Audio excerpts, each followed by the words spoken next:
Hello and welcome to the final elimination video for finding a solution. If you've made it to here, your mechanics have gotten really strong. You know how to just eliminate, you know how to multiply one row, but sometimes you might have to multiply two rows. So if I looked at this kind of this example here, 2 does not go into 5. If I did big divided by small, for either of these I would get some funky numbers. I don't want some decimals in that. So what do? What do I do when I don't have numbers that go into each other? I'm going to multiply both rows. So it is kind of simple. You could just multiply by the opposite number, And the only thing you have to do is make sure 1 is positive and 1 is negative. So here I could do the 9 and the 4 or the 2 and the 5. Since 2 times 5 is a little bit smaller, I'm going to go ahead and do those. So here I'm going to multiply by the opposite number. So this right here, the opposite number. So instead of the 2, I'm going to multiply by 5. In the bottom row, I'm going to multiply by 2. But that would give me both positive 10s. And I don't want to do that. I like doing the adding thing. So I'm going to make one of these negatives. I'm going to make the top one negative, but it doesn't matter which. It's a choice thing.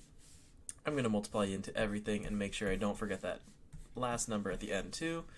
So underneath, I'm going to write down what I get. I'm going to get negative 10x minus 45y is equal to negative 10 because I didn't forget to multiply the 2. And then on the bottom, I'm going to get positive 10x. So I got that positive and negative. Awesome. 4 times 2 is positive 8y. And then I got 42 times 2 is a nice 84.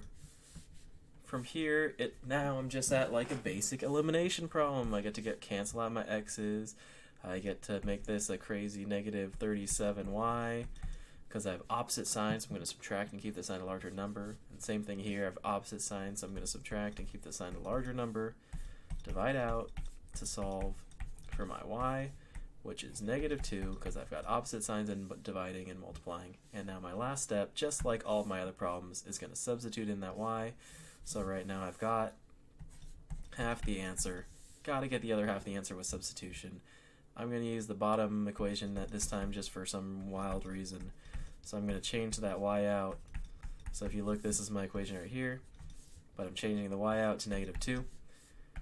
5x plus 4 times negative 2 is negative 8. Opposite signs and multiplying always negative. And then I'm going to isolate that x by doing the opposite of negative 8 to both sides and adding 8. I get a 5x equals 50, and I know that 5 goes into 50 10 times. So I get x is 10, y is negative 2. Remember to substitute it back in to get that second half, but even if you're getting that negative 2, maybe you want to just do the elimination of all of those, get half of your answers, and do all the substitutions at the end. That's a good play sometimes. Depends how you feel about it. But either way, this is multiplying both rows. Nice basic example of that.